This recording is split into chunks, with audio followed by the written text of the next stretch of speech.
Sanibingelela bazalwane egameni lika Jesu Kristu waseNazaretha. Thank you so much for tuning in. Siyabonga kakhulu bafowethu. uNkulunkulu wethu makadunyiswe, makabatshazwe zonke izikhathi, wonke amaxesha, wonke amalanga. Siyabonga kakhulu bazalwane egameni lika Jesu. Bingelele kanike bantwana benkosi kuphi na kuphi la enisibukela khona egameni lika Jesu Kristu. Namhlanje ngihost umuntu omultilingual. Ngazile. Kodwa siyabonga for the very first time. Namhlanje we are joined by umzala. Awumadoda umzala wami wasinaye lapha namhlanje. Usijoyine lapha namhlanje. Namhlanje it's history in the making. So siyabonga kakhulu bazalwane bami egameni lika Jesu. But before that, it's ngithatha lithuba mhlambe before sizothandaza ngithatha lithuba ngiqale nje ngembingelele ngimamukele. Mzala niyaphila? Mzala siyaphila. Ekugcineni alike ilanga ngingafiki mzala. Lize lafika. Awu madoda. Sibonga kakhulu mzala. Mhlambe nakulabo uthola ukuthi nje bayaqala ukubona. Ngiyazi ukuthi abazalwane koKagiso bakujwayele mzala bayakwazi kakhulu lapha kuleza indawo. Mhlambe nje for the sake of laba baqala ukubona lapha kuthina mhlambe mzala mongasipha nje introduction. Okay.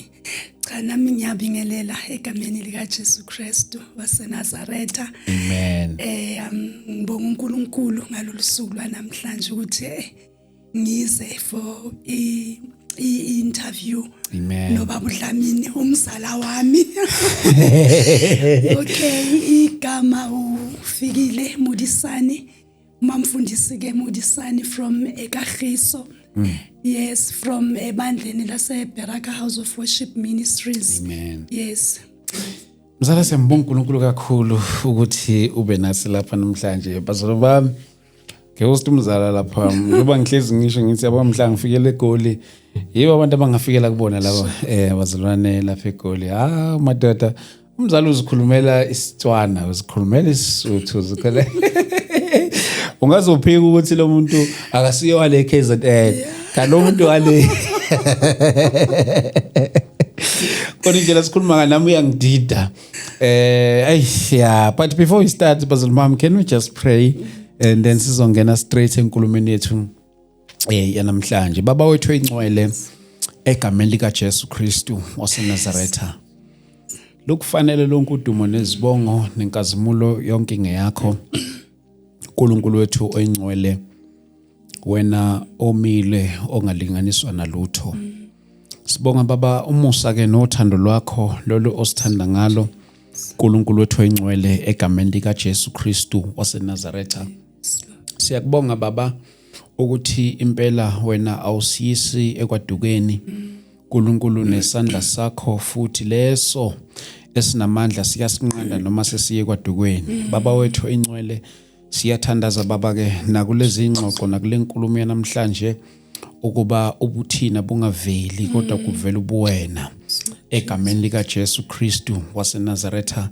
Sibonga baba amandla akho ke ezimpilweni zethu. Sithandazela baba uNkulunkulu wethu oyingcwele umusa wakho ke okuyiwona osengamile. uNkulunkulu wethu oyingcwele egameni lika Jesu. We thank you Lord for your love, your grace, your peace in our lives, in the mighty name of Jesus Christ. Lord God, we thank you in Jesus' mighty name, of God. Amen. Amen. Mzala, once again, thank you so much. Sibonge kakhulu, samngele, sikwamngele mzala wami egameni lika Jesu Kristu. Ngibonile lapho kuwaba nenye interview lapha na komunye umsakazo la wakade uye khona. Ngithemba ukuthi bakuphatha kahle lapha na kule umsakazo and ekuhambeni kwakho okuya nje kule ndawo. Mhlambe ku-interview yakho mzala yayi revolver yayingani nje kakhulu before sizongena kulethu namhlanje. Okay. Yes, ngiyenga-invite wena mzala uyoyenza i-interview. I-interview yami beyingendaba ye-testimony. Yes. Yempilo yami, journey yami nje. Because in my journey ngiyengahlangabezana nezinto eziningi, especially indabeni ye-health yami. So interview it was all about indaba ye-testimony nokubona uNkulunkulu izinto angenzele zona throughout the journey. Mzala ngiyafisa ukuthi sivele singene straight kule yethu. kwi-testimony yakho mzala thina ke singofakazi windaba zoma health yakho la khona uhlangabezana nazo zonke izimo ezihlukahlukene regarding ukugula njalo njalo. But ngiyathanda mzala ukuthi mhlambe ke sidwebele umbukeli wethu lapha ekhaya osibukele mhlambe ke silande eqaleni kuba kwi-testimony yakho mzala ziningi izinto owahlangabezana nazo ugula njalo njalo ngene esibhedlela uphuma esibhedlela mhlambe uma siqala mzala ke siqale kanje kuhlukumezeni kwakho ngalolu hlobo lokugula health wise ngabe lento iqale ngiyazi ukuthi umuntu ethi mhlambe hayi ukugula kuyakube into othothi ukhula nayo iqala kunganeni bakho ukhule nayo njalo njalo. So ngifuna usidwebele isithombe mzala ukuthi iqala nini lento nje futhi dwebele nje leso sithombe iziphi lezi zinto ezijwayele ukukuhlupha futhi health wise and uNkulunkulu futhi wakukhulula kanjani kuzona nakuzo zonke lezi zinto ngoba ngicemba ukuthi masiyenza testimony siyenze neending yakho neveza amandla kaNkulunkulu. Amen mzala wami. No ngiyabonga mzala wami.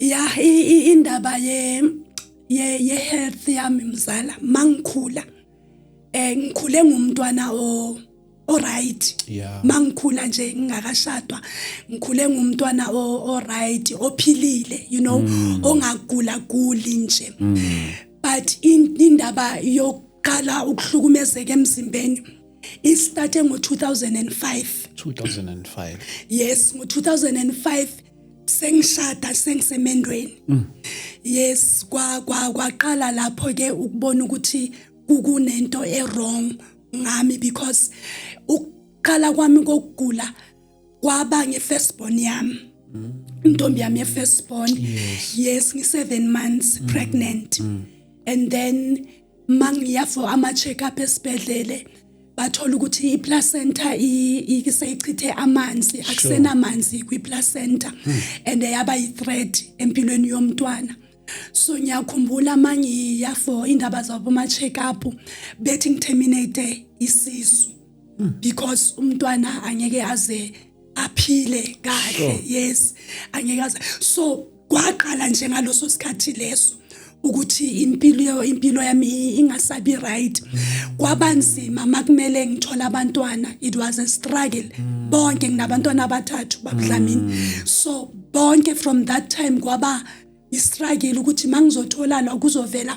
I remember uma ngithola the second born yami mangisesibhedlela ngesikhathi engiyoteta ngasibe kumele ngitete normal but udoctor yethu ukuthi ayenza ukuthi ngitete ngesiza because umntwana naye impilo ibi kwi threat.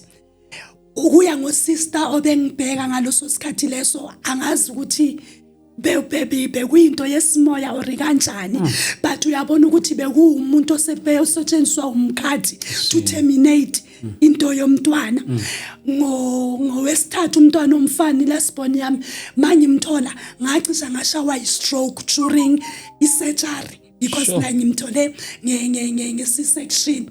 So from lapho nje babudlamini ukuya kwavela sickness after sickness but ukukhula kwami bengingasiuye umuntu ogulayo. Like mzalo uhlangabezana zonke lezi zinto lezi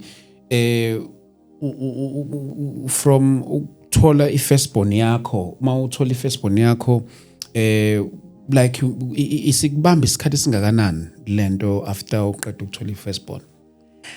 Dlamini into engayisho ukuthi since from there azange ngakuthola ukuphumula empilweni yami ukuthi ngiphile ngibe right.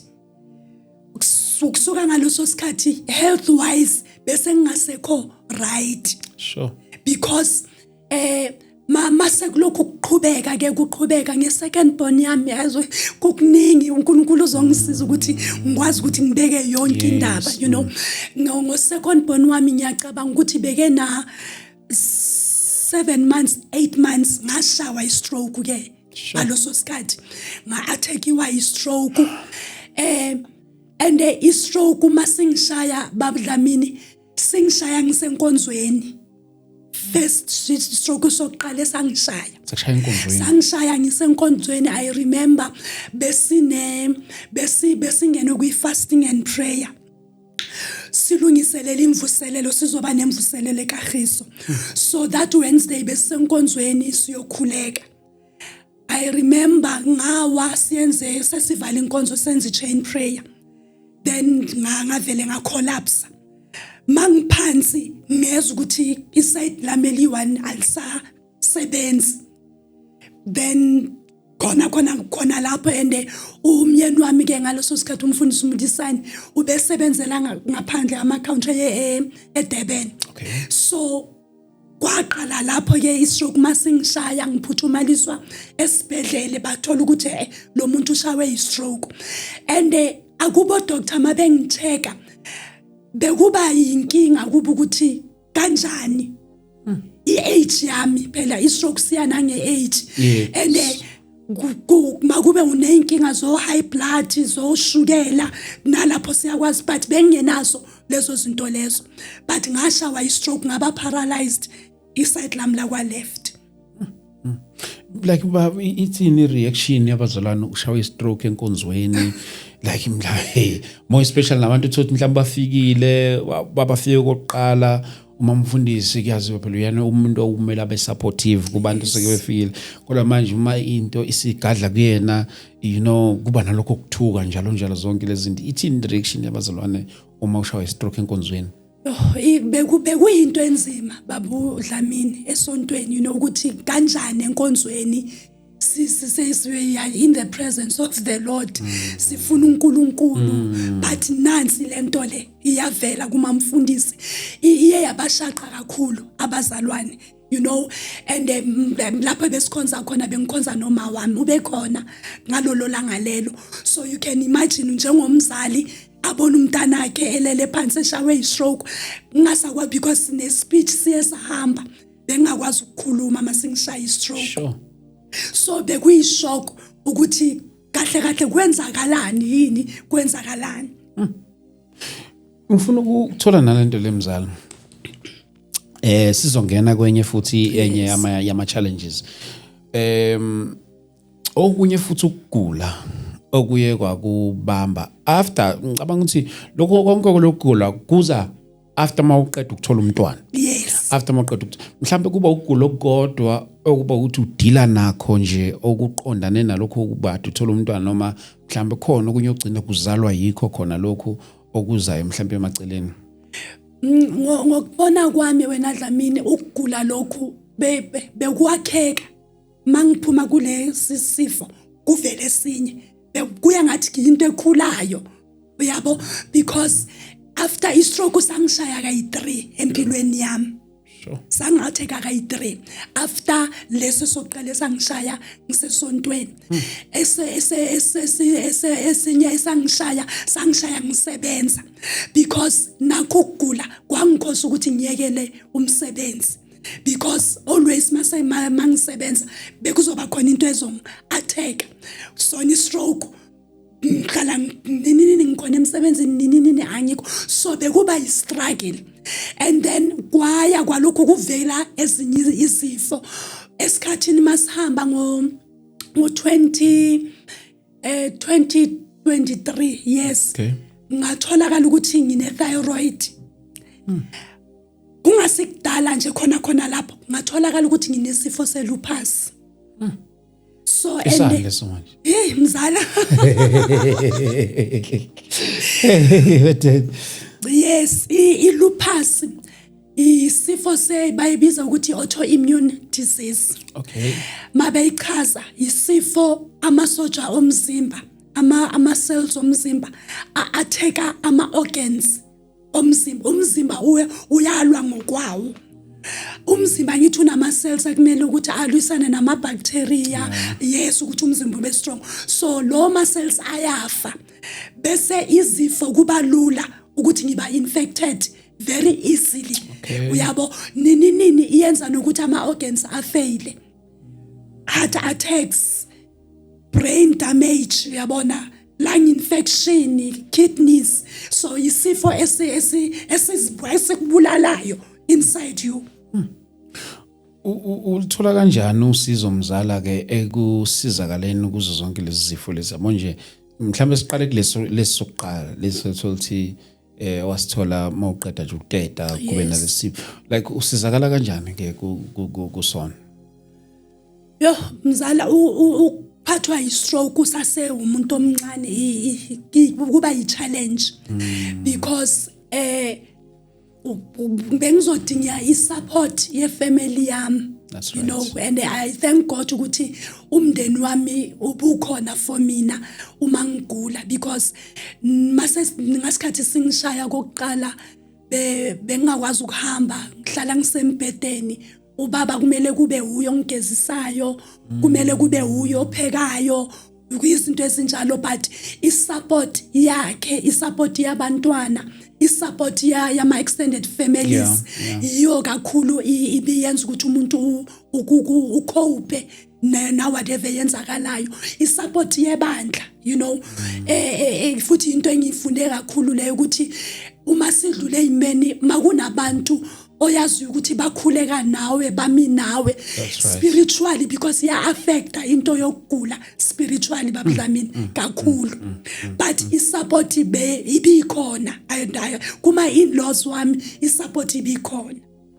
Nansi into mzala wami engithanda ukuthi ke sibuke futhi indaba yokuthi mawusugulile more especially mamfundisi usebenza ngale voice enkonzweni njalo zonke lezi zinto like a challenge uthola mhlambe uhlangabezana naye uyafisa ukusho something mhlambe ukhona ukuyisho ngendlela ofisa ukuyisho ngaye ngenxa ye voice yakho kulokho mhlambe uyudile kanjani nalokho? Yazi babudlamini before ngiyiphendula leyo question just to explain nendaba ye voice ne ukuthi ngo-2023 mabethola ukuthi nginesifo se-thyroid I had ukuthi ngiye kuma specialist bayongichecka. So mabechecka bathola ukuthi ngine bayibiza nodule or node is something like a lump emphinjweni. So mabeyichecka bayithola ukuthi i-cancerous. So ingangikhosela ukuthi ngibanjwe i-cancer ye-throat. So I had ukuthi ngenze i-surgery. So during process ye-surgery bayoyikhipha i-thyroid. I-thyroid iphelele kwi-left side ne-right side. Bayokhipha yaka left side. Mabekhipha yaka left side kwayenzakala ukuthi kudamage ama-vocal cords. That's why ngikhuluma ngalendlela engikhuluma ngayo. This is not my voice. I-voice evele after i-surgery because baye balimaza i-vocal cord yami yakwa left. Yaba paralyzed. So my paralyzed mangikhuluma ngisenyasokola ukukhuluma isikhathi eside. Kumele after surgery bekumele ngifunde babudlamini ukukhuluma futhi because I think kungithathe unyaka wonke ngingakwazi ukukhuluma. Kumele khile uyabo but siqaphele ukuthi kuna something wrong isikhathi masihamba abangibekele sona ukuthi le surgery mawuyenze for 6 months. After 6 months kumele ivoice iphume ukwazi ukuthi uqale ukhulume but 6 months yadlula kwaze wadlula nonyaka mina ivoice yami inga recover kanti le condition ile and ngicabanga ukuthi ekuguleni kwami konke engidlule kukho ayikho into engihlukumeze njengekuluza ivoice njengoba usho ngumamfundisi and then ngiworship enkonzweni, you know, iworship nje into engiyithanda ngithanda ukuhlabelela. Makugula makungifikela benyenza ama outreaches kuma prison eyibhedlela bekumsebenzi wami permanent kwi ministry but ithe lento yenzeka yakhatha yonke into ebengiyenza so bekuyinto ye challenging too much indaba ye voice. So I had ukuthi ke ngihamba ama speech therapy for me to be able ukuthi ngikwazi ukuthi ngikhulume futhi iminkulumo ibuya and makuza entweni yasesontweni njengoma mfundisi okumele ukhulume nabantu, okumele ushumayeze abantu, okumele ucounsel abantu.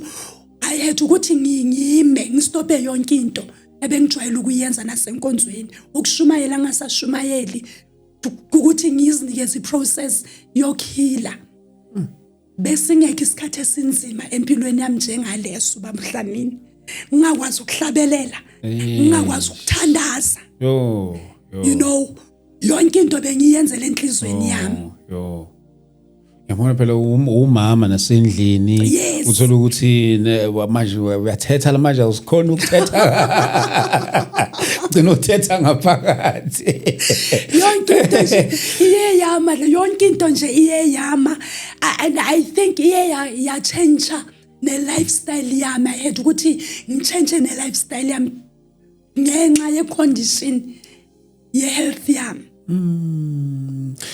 uzala nakho manje i-challenge manje ye-voice awusakhona ukwenza kahle the way ubuwenza ngakhona ukhuluma ngakhona udlulisa inkulumo ngendlela ekhulumisa ngayo mhlambe kukhona okunye uthola ukuthi mhlambe kuye kwakhozwa i-voice ekuguleni kwakho noma nje obusho nje ukuthi ukulahlelwa i-voice yakho nje was the final thing of which is nento nje sothi mhlambe ubuhlungu kukhona konke othothi kuye kwakwehlela ngifuna ukuchecka indaba ye-voice mzala nje ubusho nje mhlawumbe ungcono umuntu othothi uzalwe ngenayo i-voice ngoba vele thothi yena into nje ayijwayele ujwayele ukuthi mhlawumbe uthandaza uyazi mangithandaza ngifa satisfied ukuthi mangathandaza loud njalo njalo ngiba satisfied ukuthi mangoshipa loud njalo njalo zonke lezi zinto mangithetha kuba ukuthi ngiyazwakala ngokwevoice yami mangithetha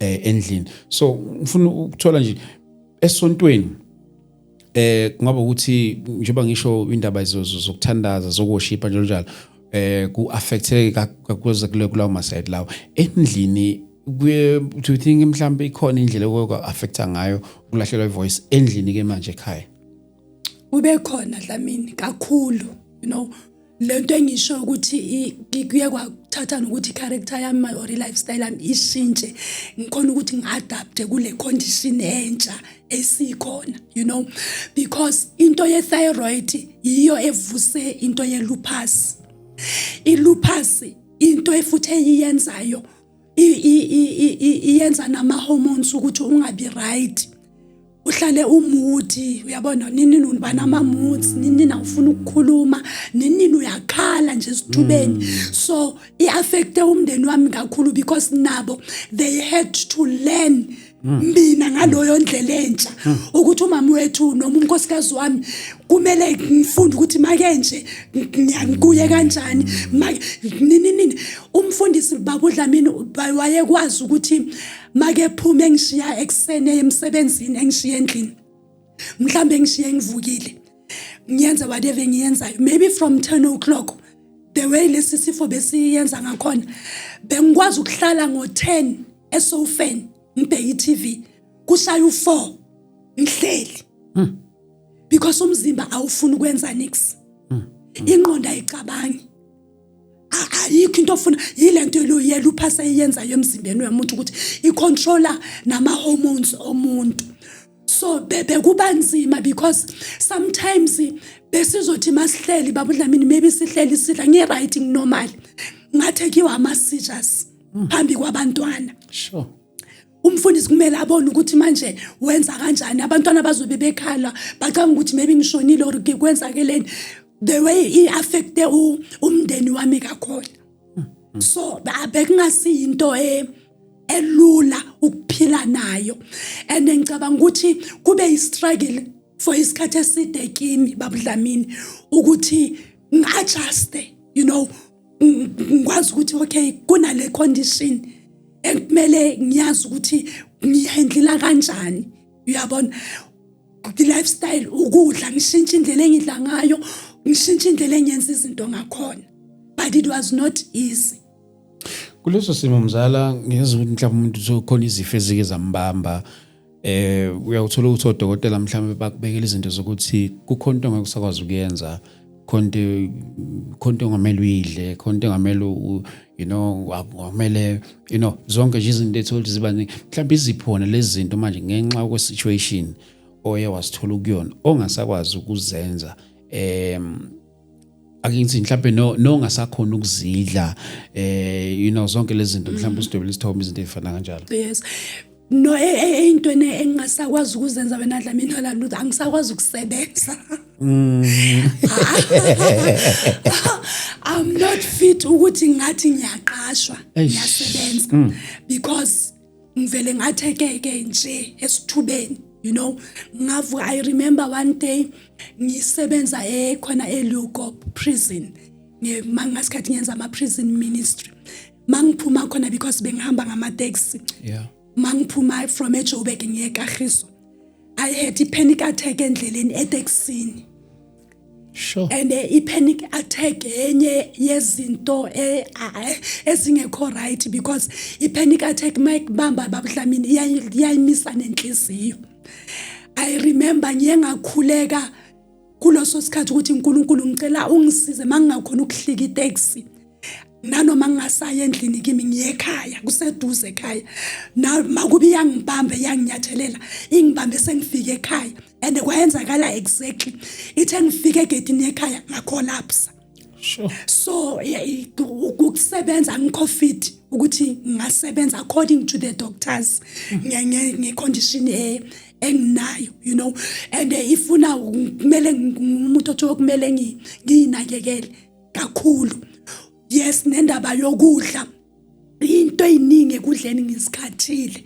Uyabo kumele ngidle ukudla ama nutrients are right, ama vitamins uyabona. Onyama Dlamini angayangidlalela too much enyameni ngikhathile kumele ngidlo fish uyabona. Lokho kudla nje lokho kunjalo. So nje nasendlini but into engibonga uNkulunkulu ngayo ngefamily yami ukuthi ithe mangichange ne diet bangijoyina nabo. So kuba lula yes ba-adjust nabo. Kuba lula ukuthi nasendlini lifestyle yethu kuphileke because nabantwana bayayifunda lento ukuthi sidla kanje brown rice uyabona lezi zinto ezimbi esingazifundi sesiyazidla sezimnandi futhi nasesijwayele. Mhlawumbe udokotela yini le bathi kulokudla ongakudla mhlawumbe athi mawukudla kunga affecta ini emzimbeni wakho mhlawumbe athi uyakudla. Kakhulu babuDlamini ekudleni i-starch kakhulu. Yes. White rice, maize meal angizidli lezo zinto lezo. I-starch kakhulu nezinye ke because babuDlamini le yelupus iyenza izinto zibe difficult because i-affect umzimba wonke. Nini mangiyangidla something right uthola ukuthi lento right kwi-organ yenhliziyo ingiyasizakala but kuma lungs yang-affect. So kuba na difficult sometimes ukubamba ukuthi kahle yini right ekumele ngiyidle. Uyabo so akubambeki kahle but nje ngiyazama lokho engizama ukwenza ngiyakhona ukuthi ngikwenze then ngibe right. But into efana nokuhamba isikhathi eside uhlala isikhathi eside health wise zona aziku affect lezi emzimbeni wakho. Yes babu ziyangi-affecta kakhulu. I-lupus ine fatigue. Okay. Ibambisana i-fatigue kakhulu ine brain fog. I-brain fog ingqondo ayifuna ukucabanga nix nje awufuni next ukhathele so nalapho bengumuntu energetic too much umuntu nje ama exercise but khona manje ngenxa yesimo angisakwazi uku-exercise because the more ngi-exercise the more umzimba wami ukhathala. So yinto kuya ngokuthi ngaloso sikhathi mawuvuka unjani. And another thing ngento yelupus babuDlamini abantu abangibhekile manje akunasayini ebonisayo ukuthi ngiyagula ngumuntu ohamba nesifo emzimbeni. Injalo mawuvela phambi kwabantu unormal but into edla ngaphakathi. Nini weight iyehla. Sika manje umzimba wami akusumzimba wami lo wehlile kakhulu. So injalo ayibambeki awukhona ukuyidetect ukuthi kahle into enjani. Mzala mhlambe emzimbeni wakho ngabe umuntu ophila nezifo ezihlukahlukene noma umuntu nje obokuthi yileso sifo leso sase siqhamuka nama effect ahlukahlukene noma mhlambe izifo ezihlukahlukene.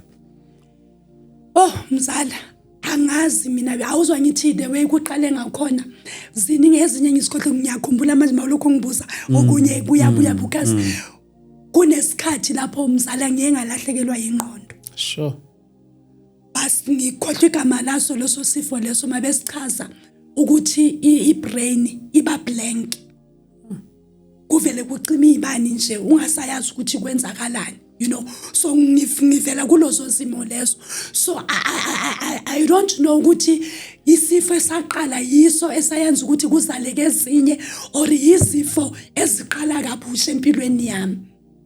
Uyabo? So nje yiyo into enzima ngayo yonke lento le. Umzali usenomama.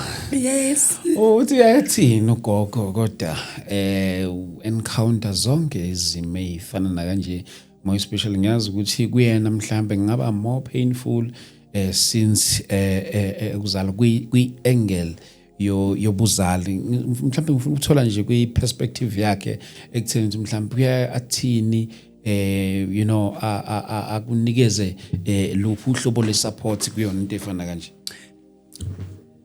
Baba Dlamini, makuza kuma wami and ngibonga uNkulunkulu ngaye kakhulu, you know, ukuthi nanoma ngi-experience whatever ngi-experienceile ekhona udlale i-role enkulu empilweni yami. First of all, umama ukholwayo. Yes. Umama uyakholwa, umama ukhulekayo. She's an intercessor. And I think one yezinto eyenze ukuthi ngikwazi ukuthi ngiphikelele empilweni ngingagive up imikhuleko yakhe. She was so supportive ngokukhuleka Baba Dlamini to stand in the gap for impilo yami. Im affecte kakhulu because umuntu ke ubenginakekela. Makuba nzima kumfundisi uthola ukuthi naye indoda yabantu iyasindwa, ubebiza umamami uyu umuntu obosendlini azonginakekela, angisize ngabantwana, angisize ngayo yonke into. And then yona lonto le ukuthi ukuba nomzali okholwayo kuyasiza because uma mina ukukholwa kube ngathi kuyaphela, uyangimela esikhaleni. So im-affectile yona kakhulu, angifuni ukuqamba amanga but ngenxa kaNkulunkulu she managed ukuthi abe strong naye njengomzali wami. Yazi ukuthi mhlawumbe ke singene na kwi side lika mfundisi, mfundisi ngwazi kahle lapha namfundisi madada. Mhlawumbe understanding i character yakhe mfundisi and nohlobo lomuntu awuyena. You know ezinye izinto uyakwazi ukuthi noma into injani kodwa akwazi ukuyisuppressa, ukuphila nayo ngaleyo ndlela. Mhlawumbe umfundisi ke yena more especially is your husband, mhlawumbe the support, the kind of support that he gave you, is giving you kuzona zonke lezi zimo lezi mhlawumbe usidwebele nayo mama. Yo ayi Baba Dlamini umyeni wami. Oh yeah, you know, let journey inyenze ukuthi ngifunde Baba Dlamini ukuthi nanoma singene emshadweni uNkulunkulu uyakwazi ukukunikeza ipartner right for wena. Kuyo yonke lento yenzakele into engiyifundile ukuthi iBhayibheli malithi uNkulunkulu wamlalisa uAdam wakhipha irib. Yes, makevuka wathi lo uyithambo lamathambo intiti. uNkulunkulu uyakwenza lokho ukuthi akunikeze umuntu alright. Ningakazi nina maningene emshadweni izinto eniyohlangabezana nazo but God knows. Uyabo? So nje ngibonga uNkulunkulu kakhulu ngomyeni angibusise ngaye. Baba Dlamini last week Thursday besenza 21 years emshadweni. So nje uNkulunkulu uyathembakala. Yeah, umyeni wami shem awuzwa ngithi from 2005 you understand ukuthi isikhathi esishade ngaso. Lapha kumele si-enjoye umshado wethu khona, you know, sikhule sonke but masingena nje sihlangabezana nasi isimo sokugula ngokushintsha kwempilo yami and then kuye kwama-affect angifuna ukungasho kakhulu. Sishade sibancane okokuqala Baba Dlamini and siyazi ukuthi umshado uyachallengewa ngeindlela eziningi, you know. That's right. Ukuthi manje ushade nomuntu right, umlande kube right, make fika la seke shawa yi-stroke. Kumele manje uzomnakekela, you know. Kumele manje kube uwe, kube ngathi umama uwe endlini. And then ngibonga inhliziyo uNkulunkulu abemnikeze yona towards mina nothando lwakhe babuDlamini ukuthi ngempela lento iyangithanda. Ingithanda ingazenzisi. Yes, because ngibonile through out sonke leso sikhathi leso nami I don't remember nangalanga eli1 acasuke ukuthi hayi ngikhathele. Angikhumbuli or umbono ukuthi makube mhlawumbe bekunzima njengendoda mhlawumbe beqina njengendoda kwamanye amadoda ukuthi hayi bafethu siyabuya, but phambi kwami angikaze ngimbone ngenye indlela. He was so supportive, he was always there by my side. Sure. Akakaze kule 21 years akakaze mhlawumbe abe tempted athi lo sisi lo ngathi ngisixakile ithi ngibona abangcono akakaze. Always faithful towards marriage yethu. Wow. Kuso sonke leso simo leso. Wow. So nje ngibonga uNkulunkulu ngaye babuDlamini ukuthi ngempela uye waba umyeni othembekile. Amava usesiwayenza amashada ukuthi in sickness and in health ngiufakazi wawo ukuthi it is possible ukuthi partner yakho ime nawe ekuguleni nasekuphileni ebubini nasebunzimeni. Mfundisi, ngifuna ukuthola nendawo. Yazi ukuthi sikhulumile indaba ye-voice yakho ukuthi after kuyiluza kuye kweza namapha ama negativity nezinto oye wazithwala kanzima ngayo. Kukhona uthothi mhlambe unento mhlambe umuntu uluza imilenze yakhe uyafisa ukuthi angafika lapha akasakhona ukwenza into the way abekade enza ngakhona. Mhlambe khona into ongathi uyabona ke le ekuluzeni kwami ivoice I think affects kakhulu kule angle le for my entire life. Hey babuDlamini, I think to answer a question yakho kukhona, you know, into engisho ukuthi impilo iye yashintsha kuye kwamela ukuthi kushintshe ngiadjuste kwezinye izinto ngifunde ezinye izinto ngumuntu uzothini ngumuntu othanda ukwenza babuDlamini. Okay. Ngumuntu othanda ukwenza, ngumuntu okhulumayo. Ngesikhathi banokujoka ngayo indaba ye-voice ukuthi nje uNkulunkulu beyengivala umlomo ngoba ngikhuluma kakhulu. So iyanglimita when it comes to that, you know, endabeni yokuthi maybe mangiphakathi kwabantu maybe kumele ngiyoshumayela akusafani nakuqala. Iye yangithathela neconfidence ukungasazithembi Ngithi ngiyalapha ukuthi yes qala bengizoya ngibona ngesibindi ngithemba uNkulunkulu ukuthi ngiyayenza, but after that iye ya affecta indaba yeconfidence. Uyazibuza ukuthi manje maphambi kwabantu bazongizwa ivoice yami sinakusinyani uyabona ngathi kapopha inyana mangikhuluma mama bazongithatha kanjani, you know. So iye yangaffecta lapho namanje mangihlangana nabantu ngikhuluma nabo njalo bayazi ngiphethwe isifuba. Uphethwe isifuba ngiyavuma ngithi ngiphethwe isifuba because angifuni lokho ngizichaza ukuthi kwayenzakalani. So ezinye zezinto ezenza ukuthi sometimes ungazizwa right. Yes. Ufuna kwenzekile konke lokho, but what keeps you hopeful nje namhlanje after all this losing your voice, these sicknesses, like what keeps you hopeful? babuDlamini uNkulunkulu. Yeah.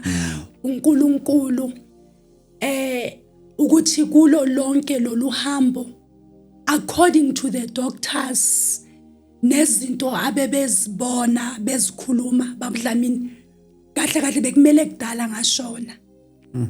I remember kwesinye isikhathi ngingekho right ngisiwe kwa doctor. Lo doctor masifika wabiza umyeni wami esayidini wamtshela ukuthi lo mfazi pulse ayisekho. Angeke ngize ngimenzeni ngicela nimisene esibhedlela ba confirm ukuthi usaphila noma ushonile. Sure. So ngokuya ngayo yonke lento engidlule kuyo kubufikile nje ukuphila akasaphili. But into engiyenzile ukuthi ngime ngisamile namhlanje uNkulunkulu babuDlamini ukwazana noJesu ukukholwa. Yeah.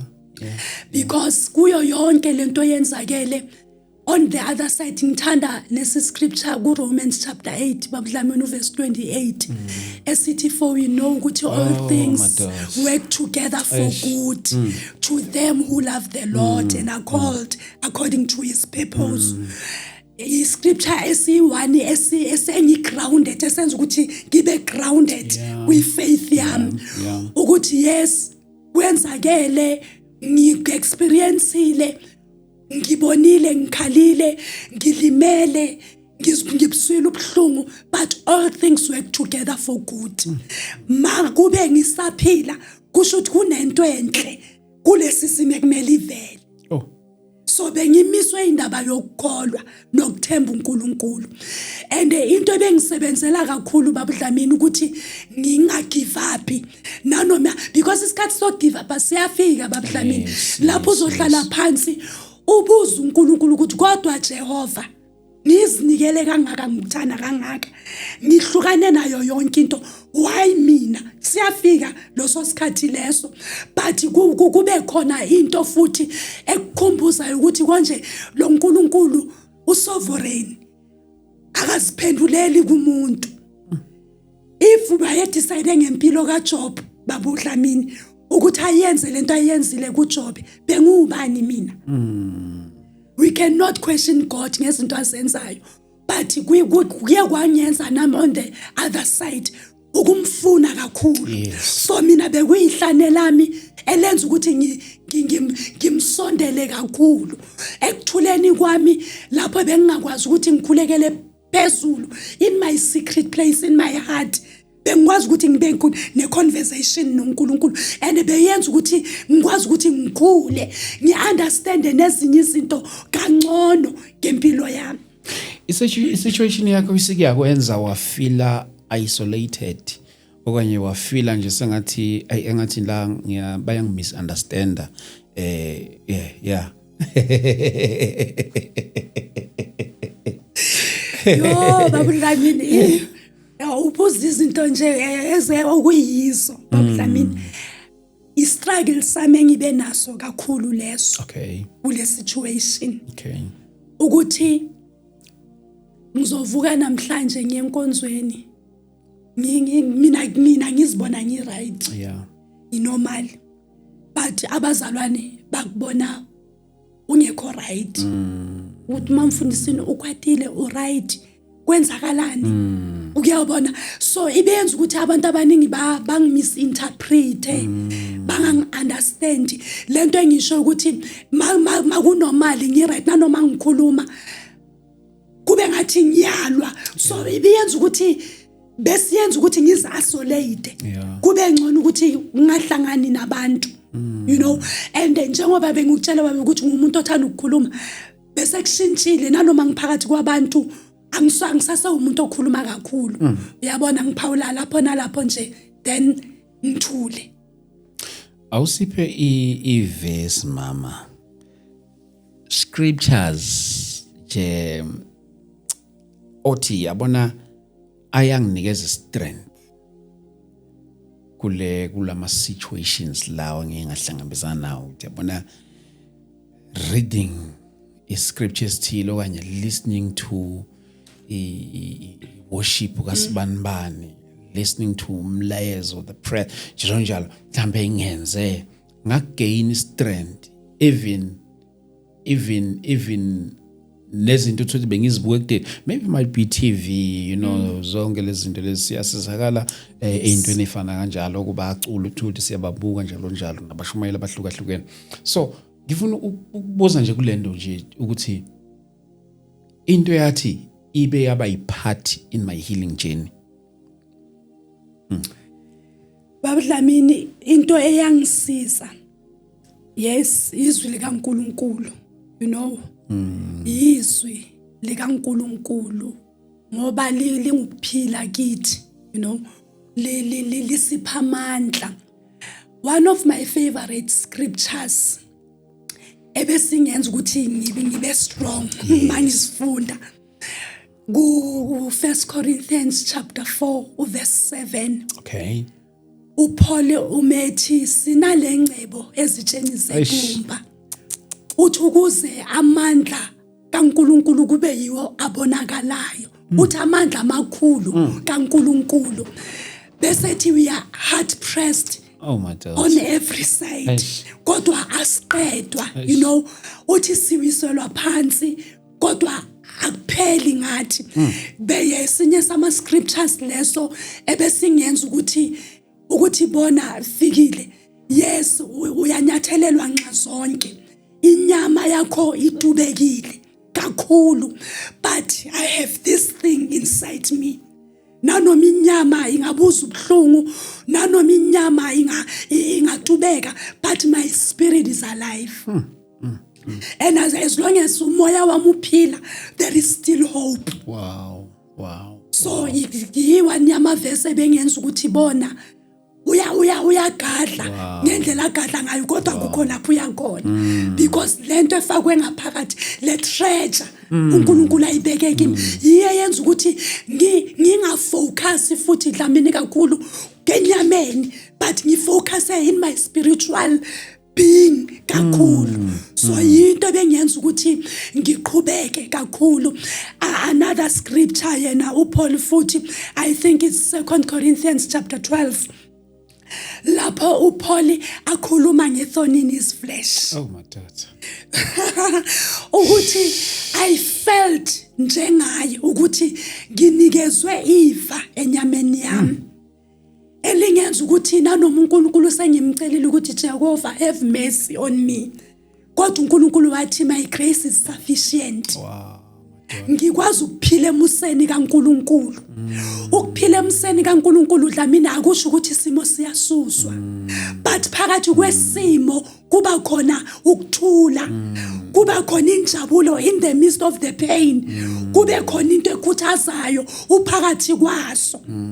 Ngesinye isikhathi mangikhuluma noNkulunkulu bengikhuluma lamazwi Baba Dlamini, ngithi uNkulunkulu angeke ngishintshe ukukuthanda, whether uyangipholisa noma ungipholisi, ngisazokubona ngalendlela engikubona ngayo.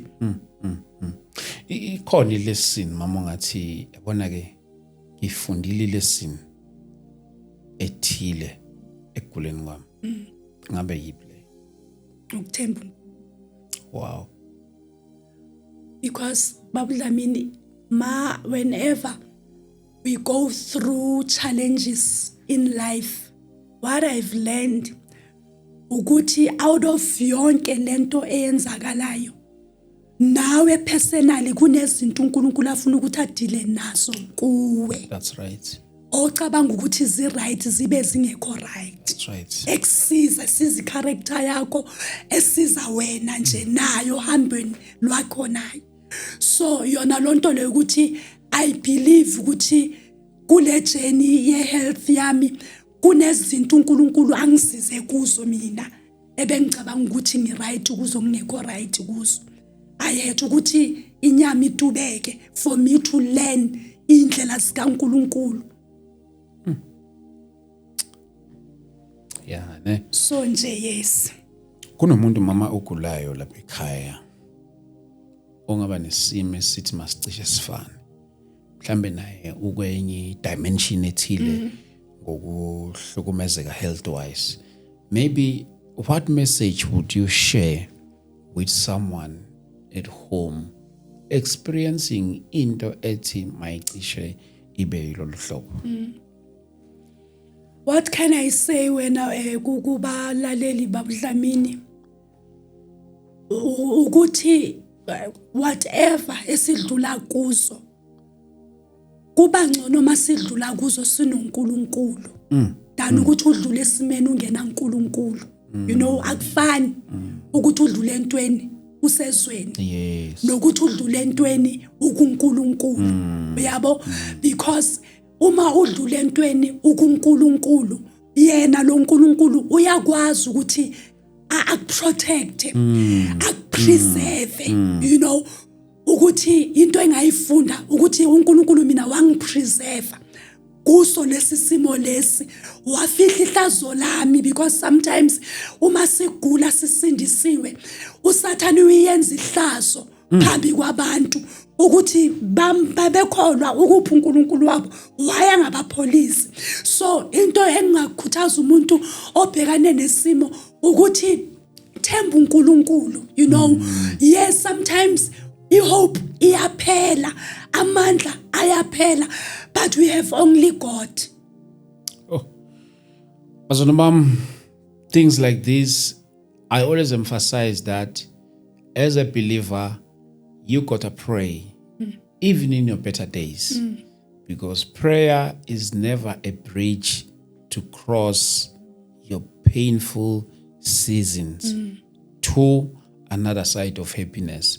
But prayer, it is a life that you live before the bridge and after the bridge. Amen. Before the bridge, during the bridge, and after the bridge. You don't pray just because you want to cross the bridge. Prayer is never a bridge.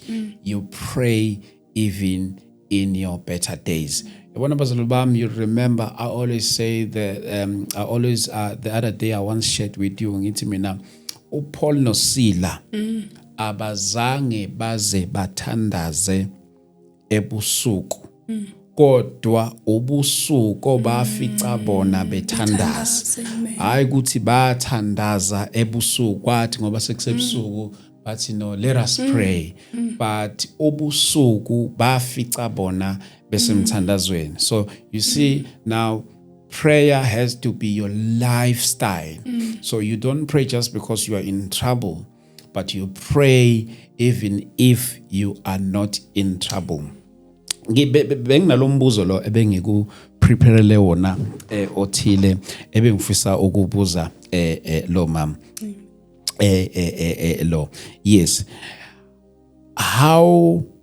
Okay, no, so lo suphendulile khona imimbuzo bekade ngiprepare lona before you even come here ukuthi into yethu vele yaba spontaneous ngendlela ebe right, and I love the way ebengakhona.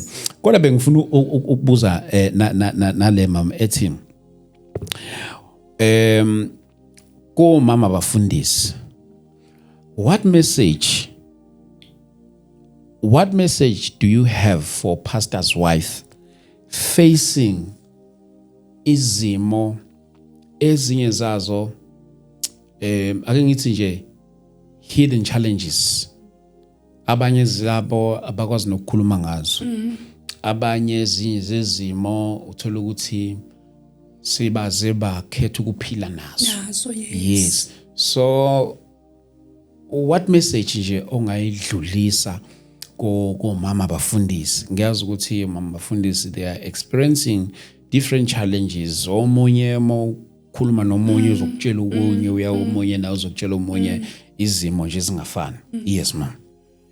So yeah, lo mbuzo ubaluleke kakhulu Baba Dlamini, because eqinisweni thina mamfundisi we are going through a lot. Enkulumo yamanje bathi siyagoyisha.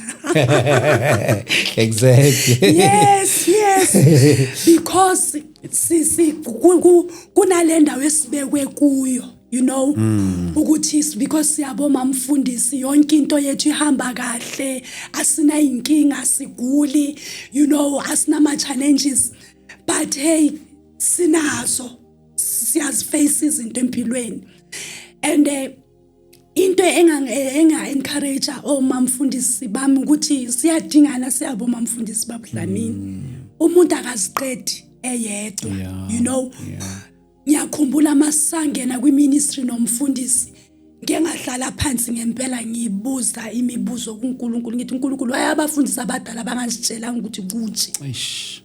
kube mhlambe siye sakhetha kangcono sa decide kangcono because ziyabuya lapho you know emishadweni mamfundisi noma imishado yabefundisi i-divorce rate ye-divorce iphezulu kakhulu ama-depression ama-anxiety because sithwele and siswele indawo lapho kumele sithululele khona babhlamini eqinisweni because siyasifihla isimo sami angifuni kube yihlazo komunye umuntu kanti eqinisweni siyadingana ukuthi sithwalisane sitshelane ukuthi hayi la bafazi kunje sisizana kanjani for us to be able because abazalwane mabesibona babhlamini babona labantu aba strong yes balindele ukusizakala kubona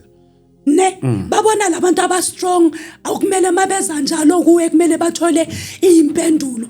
And sometimes babudlamini will be honest nawe sometimes asinazo nathi impendulo sure ukuthi sizophendula abantu sithini sibasize sithini uyabo so I think indaba yokuzenza engathi si strong iyasibulala siyabefundisi and enye into engithanda ukuthi ngikhuthazele kubo mamfundisi nabefundisi masupportane nes couples because into eyenza ukuthi kube nzima nasemshadweni yethu ukuthi uma oyi1 estruggle oyi1 anganaki or angabi there kwipartner yakhe but abe there intweni zesonto sure enye into esibulalayo but masime sonke na whatever yenzakala esontweni ngeke ize ibe namandla because we are standing together sivumelana ngezinto sisonke silwa izimpi sisonke so I think ukuthi leyo we really need ukuthi uNkulunkulu asisize njengabo mamfundisi sithola indawo yokuthi sikwazi ukuthi sikhulume because nokwamukela into uhlale nayo akukho safe iyakubulala iyakudla yaziwa uwe kuphela we1 but mawukwazi ukuthi uyikhulume angithi uJames uthi we confess our sins to one another so that we may be healed exactly siphila masikwazi ukuthi sikhulume you know but nje ngicabanga ukuthi amazwi engakhuthaza abafabo mamfundisi ngawo ukuthi siyadingana bomamfundisi kakhulu. Omunye mhlawumbe mama ngaba nento ukuthi mina I think wakhona la ngikhona khona ngizwa sengathi nginokuhlukumezeka even emotional as umamfundisi and I feel ukuthi mhlambe kwala ebandleni ababoni kwala esontweni ababoni even kwanaye umfundisi omyeni wami naye akaboni and nezinto zesontweni sezigcina zingenelela manje nakwami manje endlini izinto ezenzeka esontweni mhlambe nomuntu othola ukuthi unaleyo nkinga whereby izinto zesonto zigcina ziaffecta umndeni wakhe ungathini kuyena babudlamini izinto ezenzakalayo zikhona ama questions akho ubuza izinto ezikhona and engize experience before maybe I can answer that question just something eyayenzeka during the course yokugula I remember very well it was during COVID ministry thina beyiseJardini before sithola indawo esikuyo uyazi mzala ibiseJardini during that time because lento ibilimaza ama hormones emotionally depression ngoba ngiphuma kuyi depression I remember ngelilanga ngavuka ngatshela umfundisi ukuthi angisamfuni sure cela ukuthi sihlukane angisafuni umshado angiright wabuza why ngathi akunani izinto ewrong myeni wami oyenzile ukuthi lapha engikhona manje angisakuthandi angisakufuni the way bibi affecta ngakhona lesisimo lapho futhi bengizwa ukuthi nesonto nalo Dlamini angisalifuni abazalwane ngathi bangaqoqa kwabe ejardini lami baphume bahambe ngenxa yobunzima nokusindwa kwezinto umuntu ubuzizwa. Sure. So yona lonto le ukuthi ngisama ukubonisa ukuthi lezi zinto ozibuzayo izinto umuntu ezikhona, you know, akusi story, izinto ezikhona wena babudlamini. So yona lonto le ukuthi ayisiyawudinga umusa kaNkuluNkulu nakuma ministries, you know, ukuthi kuvele kube kuningi ukudila nabazalwane babudlamini. Awudili nomzalwane oyi-1 we-character yakhe i-1, udila nabazalwane bama characters ahlukahlukile okumele ukwazi ukuthi uba accommodate bonke ngokuya ngama characters abo. Kuthatha igrace kaNkuluNkulu. Mangaphendula nje lo mbuzo lo ukuthi kusuke kuthatha igrace kaNkuluNkulu to deal nakho konke nokuthi nawe ube sendaweni right nokuthi nomshado wakho ukwazi ukuthi ungavumeli ukuthi isonto lingenelele emshadweni. Into ekumele ithatha thina ke as couple to sit down and sibonisana ukuthi makunje how do we deal nalezi zinto lezi ukuthi singagcini sesilwa thina la siliswa izinto zesonto. Because yona lento le babudlamini bengisho before mangikhuluma nabo mamfundisi ukuthi as ama partners we need to support one another nendaba ye ministry, even ministry, because into wrong esiyenzayo babudlamini ngizoba honest abefundisi ukuthi mase singene emsebenzini kaNkuluNkulu kube khona lento ukuthi ngoba kubizwe umfundisi yonke into ibheka umfundisi uma umfundisi abesemuva. Lo mfundisi makeza ethwele ezakimi ezongitshela ngezinto ezithwele engekho involved kuzo ngizomsiza ngithini.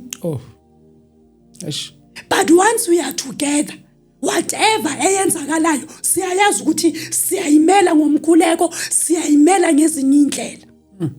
So siyadingana ukuthi sisupportane ukuthi nezinto zesonto zinga affect zingange, because isonto sinemishado yabefundisi babudlamini abahlukene ngenxa yebandla. Yes. And kube right kubazalwane kube normal. Bona babe right babusiseke basale nomfundisi wabo, but umshado womuntu womfundisi uphelile ngenxa yalento le. So nayo into ebulalayo kakhulu emshadweni yabefundisi.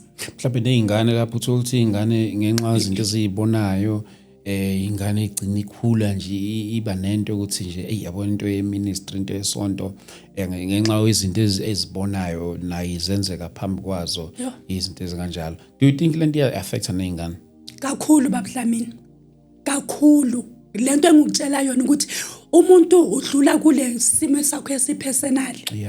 Awudluli wedwa, udlula nomndeni wakho, udlula nebandla ngoba ibandla lila nalo liphathi yefamily. Uyabo? So abantwana babona yonke into eyenzakalayo. Everything it's with disposal yabo. Yes. Uyabo? Bayakwazi ukubona ukuthi umama wethu makubuya gula abazalwana abazi, abazalwana abayenzi bayabheka phela. And iyakhana engqondweni zabo ukuthi ayikho lento yalabantu. Lento kaNkuluNkulu oyekelela ukuthi abazali bethu basafari. Sure. Besafara abazalwane bekhona ngesinye isikhathi. Yes, bakhona abazokusupport ababudlamini, bakhona abazoba there for wena bakhuleke nawe, bakucheck. Bakhona nje kuzoba normal nje impilo ziqhubeke. Iyaba affect abantwana kakhulu. And ngicabanga ukuthi it's one other thing esayifunda nomfundisi ukuthi nasenkonzweni whatever eyenzwayo bangaconsider thina kuphela njengendoda nomfazi wayo. Let them consider our kids. Whatever mabecabanga ukwenza into bangamama bethi bay appreciate mabangakhohlwa labantwana lapha. Mabethi bayasinakekela mabangakho whatever ukuthi ibuild lelo thando kubantwana ukuthi abazali bethu bayathandwa nathi siyabona ukuthi siyathandwa. Akusindaba zoba appreciation kuphela babudlamini. Endabeni yokunaka umfundisi unokukhuluma lesi statement ukuthi thina siyabefundisi kwabanye abantwana but abantwana bethu abanabafundisi. Because if umntwana ngaphandle umusha angayenza something ngibizwe kubo, ngizomkhansela ngithatha umntana ngibeke phansi ngikhulume naye ngimbonisa. But owami makayenza into angikhanseli ngiyashaya. Yo. So abantwana bethu abanabo abefundisi. And it affects them so much babudlamini. Manje kumele ulwele nokuthi impilo yabantwana bakho ingayikude noNkulunkulu, because once babudlamini izwi subhlungu lento ukuthi kubhlungu kanjani umfundisi uye enkonzweni Sunday ushumayela umntana wakho kuyiphara. Eish mathatha. Abazalwane basenkonzweni nabantwana babo bayakhonza. Eish. So this thing iya affect kakhulu. Ayifuni sibe stereotype, ifuna ukuthi sibheke ngawonke ama side ukuthi makube asinakila kuzolimala ngapha, masinganaki ngapha kuzolimala ngapha. I think ile yona nje isihloko yona nje iyodwa ngokwayo. Ngokwayo ngempela. Ezo mama mfundisi nezamabandla. Yes. But nje mama siyabonga kakhulu. We have come towards the end of our session. Before ivoice yakho ikubalekele, yini bujwayele ukuyisho manje ungasakhona ukuyisho nje khona ukuthi mhlawumbe khona bengijwayele ukuyisho kanje angisakhona ukuyisho ke. Yo, ngiyazi indaba yale voice. But I trust God, yes, I have faith nebabudlamini ukuthi izoba restored. Ngilindelo lo suku lo angazi luzozanini, but ngiyazi ukuthi lona luzoba khona. Ngumuntu enkonzweni ngithanda lento ngithi ngithanda ukushouta babudlamini, angisakwazi ukwenza abo amen bami phezulu, ngiyalimiteka, ngiyalimiteka into yokuhlabelela. Uyabona sengidazi inkani nje manje yenza into khona manje ngiyenza by force, but nje yeah, all is well. Sakwazi manje amen manje usushayiwa half manje. Asashaya amen olazi njengaqala. Naso sonke sebayazi ukuthi hayi besiyazi ukuthi makunani nje sizozwa ngaye manje asisamuso uhambela phansi. But mom, before you go, ngiyacela ukuthi mhlambe ube nezwi ongalinikeza babukeli bethu lapha emakhaya, and then you pray for them. Size nangomkhuleko abantu mhlezi ngithi ke ukuthi ngiyagula akusho ukuthi angeke ngakwazi ukukhulekela umuntu ogulayo aphile. Ukuthi mina nginayo imoto akusho ukuthi angeke ngakwazi ukuthandazela umuntu ongenayo imoto athole imoto, ngoba wonke umuntu onesiphiwo asiphiwe uNkulunkulu akusise sakhe. Kodwa isiphiwo asiphiwe uNkulunkulu esalabo uNkulunkulu afuna ukuba siza ngaso. So ingakho ngithi ungangaba na ivoice njengamanje, kodwa ungakhona ukukhulekela abantu lapha na uNkulunkulu akwazi ukuthi abasize kulento le bona abangenayo ethile kule angle okanye kule area ethile. So kunesisho esijwayele ukusisho leKwaZulu ukuthi abantu ma benento yokubukela phansi abantu abathile athi awu usibani bana ngangisiza ngani mina yena engenayo leyo nto leyo. Sinesisho ke sithi asike isihlahla esikwazi ukudla amafruit aso, awukho umfulo ukwazi ukuphuza amanzi awo, even nayo impompa ayikwazi ukuphuza amanzi awo.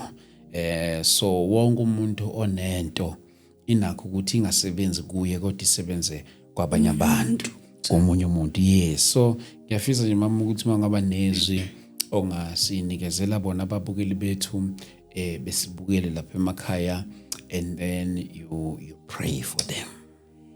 Ngiyabonga kakhulu babudlamini, thank you so much for this time ngempela, and I just hope ukuthi kunalapho kuzosizakala khona umuntu, izwi nje engithanda elisenhlizweni yami nje kulamalanga kakhulu babudlamini uEsaya chapter 40. Ungicabanga lapha ku verse 29. Malikhuluma ngabasha abaphela amandla. Amen.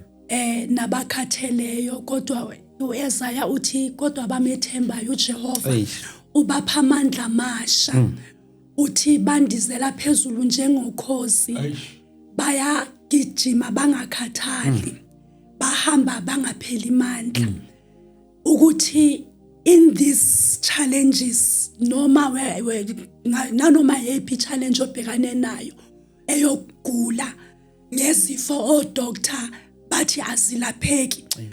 And one thing engikhohle ukuyisho ukuthi bazalwane doctor bayenza umsebenzi abawubizelweyo. Yes. Mabe diagnose asibasoli babhlamini bayenza lento abayifundele. But above all we believe the word of God. We believe the report kaNkulunkulu. And we must not neglect lezi zinto abathi sizenze. Doing them prayerfully, so trusting in God. Amen. So uIsaiah usho kanjalo ukuthi those who wait upon the Lord ukuthi loso simo odlula kuso it is your waiting season in God. Ukuma ayikho into enzima njengokuma. But ngiyengazo omunye umfundisi babudlamini engimthandayo onokuza la kule podcast ukuthi ekumeni kunamandla. Oh my God. Ekulindeni kunamandla. Ukuthi njengoba ulindile kuloso simo khulekela amandla kaNkulunkulu azokuthwala, you know, nanoma ungakaphumi but kukhona amandla azoletha ithemba, kukhona amandla azoqinisa ukuthi nanoma inhlungu ikhona but phakathi kuwe kuba nalento ukuthi ngiyazi ukuthi uNkulunkulu khona and uNkulunkulu akahlulwa yilesi simo lesi. Uthi bandizela phezulu isikhathi sokundiza siyafika. Incwadi kaMshumayeli ithi into enye nenye inesikhathi sayo. There is every season njalo. You know, isizini enye nenye ibekela isikhathi sayo and abazalwane isizini mayifikile awuyilwisi. Sure. Noma ungayithandi. Amakhaza khona manje mina amakhaza ngiwathandi babudlamini. Angifuni ukuhlala ngigqoka into eziningi. Ngithanda isama because esameni nje ngiba right. But I don't have a choice. Isizini ye-winter I must adjust kulesi iziphele. Into enkulu ukuthi izodlula. Yes. So amazwi engifuna ukukhuthaza umuntu ongabe udlula kwi-similar situation engidlule kuyo or way worse kule enginayo ukuthi lalela those who wait upon the Lord ubanikeza amandla amasha. uNkulunkulu lapho ukhona akakunikeza amandla amasha azoyenza ukuthi ungaboni lesisimo kodwa ubone uNkulunkulu ongaphezulu kwesimo because ukhona babhlamini uNkulunkulu wethu ongaphezulu kwesimo okwazi ukuthi isimo masisidefine thina ashintshe definition yesimo kebubi naveza ubuhle ebuhlungwini aveza injabulo. uNehemiah uthi the joy of the Lord is our strength. May the joy of the Lord be your strength whatever obhekane nayo ngegama lika Jesu. Amen. Jesus. Mama siyabonga kakhulu mama sikhulekela but before sikhulekela mama niyakhonza eKagiso. Yes. eKagiso mhlambe mangasipha ama details la nikhonzela khona la nikhonzela khona lapha eKagiso mhlambe uchazelisisela kahle kuphi neKagiso njalo njalo zonke lezi ndawo. Okay bamhlamini yes ibandla liseKagiso igama yiBeraka House of Worship Ministries, a church where everybody is special. Sibandla based khona eKagiso eLusham ngoba iKagiso inendawo ehlukile ineKagiso 1 Kagiso 2 siseKagiso 1 extension 10 eseduze nehostel yaseLusham. I-address yi15056/18 and 19 eBabsi Rankuwa Street. Yes lona akusibandla elilahlayo mawuya kulo. Kusedu akukho naso main road. Main road yes alikho kude ne main road yes. Sabonga kakhulu mama sivale mama sivale ngomkhuleko inkulumo yethu yanamhlanje. Ngabe uyakhulu lapha ekhaya we are praying uNkulunkulu makakusize we are praying esimene esithile nabanye abantu abangazi understand uyagula uphethwe isifo nawe ungasazi wasithola kanjani uyagula ulapho kunezinto ubukwazi ukuzenza kodwa manje ungasakhona ukuzenza ngenxa ye-situation esemzimbeni wakho. We are believing God for a miracle namhlanje uNkulunkulu uzokuhambela uNkulunkulu uzokusiza egameni likaJesu. Mama mhlawumbe ungasikhulekela mama egameni likaJesu. Baba wethu eyingcwele Nkosi yethu Jesu waseNazaretha. Thank you Lord. Ufanelwe ukudunyiswa, ufanelwe ukubongwa uNkulunkulu eyingcwele. Akekho ongalinganiswa nawe uNkulunkulu owayekhona umhlaba ungakabibikho uNkulunkulu wami izwi lakho lithi nguwe izolo, nguwe namhlanje, nguwe naphakade awuguquki. uNkulunkulu wethu onamandla wonke Baba siyabonga ukuthi uNkulunkulu okhona njalo Nkosi elungileyo uNkulunkulu oseduze Nkosi enamandla wonke nalabo inhliziyo zabo zikuwe Nkosi siyabonga Baba wethu nakule podcast yanamhlanje sibonga ubukhona bakho in this place uNkulunkulu wethu sisakhuleka nabalalele emakhaya uNkulunkulu eindaweni ezihlukileyo abalalele kuzo ngoba siyazi ukuthi uNkulunkulu you are omnipresent God, Heavenly Father. Lord, we pray uNkulunkulu wami ngezimo zonke abagulayo ngezifo ezihlukileyo uNkulunkulu wethu eyingcwele abanama challenges in their family relationships Heavenly Father.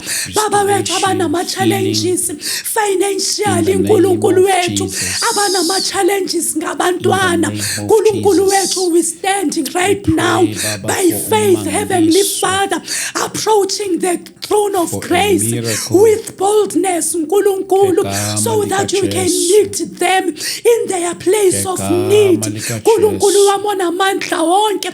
Yes, Lord, sometimes akukho lula ukuthi badlule kulezo simo, kodwa Nkulunkulu wami oyingcwele, izwi lakho lithi those who wait upon the Lord uzabanikeza amandla amasha.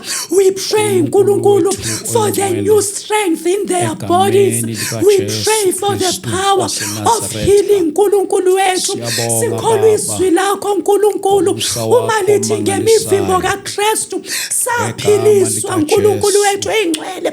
Heavenly Father, we pray ukuthi isandla sakho ake sihlale phezu kweimpilo zabo. Amandla akho avusileyo uKristu kwabafileyo namhlanje asaphila asasebenza akasebenze empilweni zabo. Nkulunkulu ungenelele Baba wethu onamandla wonke. Baba, above all we speak the power of the name of Jesus in their lives. Nkulunkulu wethu eyingcwele ngoba ngaleli gama likaJesu akunamadolo ezifo azophakama phambi kwakho. Wonke amadolo ayakhothama egameni likaJesu Kristu waseNazaretha. Father, we declare your healing Nkulunkulu wethu ukuthi mabaphile egameni likaJesu Kristu. Uthi you have sent your word to heal all their diseases in the mighty name of Jesus. Lord, we bless you nakule mini yanamhlanje and believing in our heart ukuthi it is done in the mighty name of Jesus Christ of Nazareth. Oyobongo kuze kube phakade. Amen. Amen. Amen. Thank you Jesus. Thank you Jesus. Siyabonga kakhulu bazalwane egameni likaJesu Kristu waseNazaretha. Siyabonga kakhulu bantwana benkosi. Ngiyacela ukuthi ke sibonane lapha eSoweto eDlamini Multi-Purpose Hall ngomhla ka-81 October 2026. Ama details nje bowabona lapha ku screen sakho phansi. Yes, on your Google map nje ungathi Dlamini Multi-Purpose Hall iyokuthatha iziyokufaka noma uthi Koma Street, KOMA Street yozi yokubeka khona. Siyaqala ekseni ngo10 kodwa ke I suggest ukuthi ufike ngaye u9.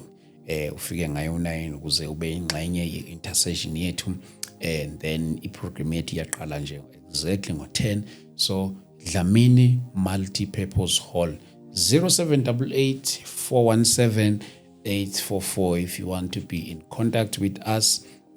Might be anything mayelana nomsebenzi lo wenkosi esiwenza lapha ngalolu hlobo, 0788 417 844 if you want to be in contact with us. Mzala ngazi wena bakuthola kanjani nazo izinto zoma social njalo Imzathi nasiyo old school. nazo zonke lezi zinto. Yes, but ke i-contact it's 078 523 9625. Okay, ayiphinde mzala. 078 Yes. 523 Yes. 9625. Okay. And then Facebook Umudisani F07@gmail.com. Mudisani F07@gmail.com. Sibonga kakhulu mzala. Thank you so much ukusivakashela. Amen. Sibe nesikhathi simnandi kakhulu, sibongele kakhulu mama. Thank you so much. Sibonga kakhulu. Bazalwane bami, sibonga kakhulu. uNkulunkulu ke aqhubeke anifihle lapho emakhaya. Sisibonane kwi-episode yethu elandelayo. God bless you. Hayi sivale. Hayi. Oh, mzala siyabonga. Hayi siyabonga. Bakithi. Sibongele kakhulu.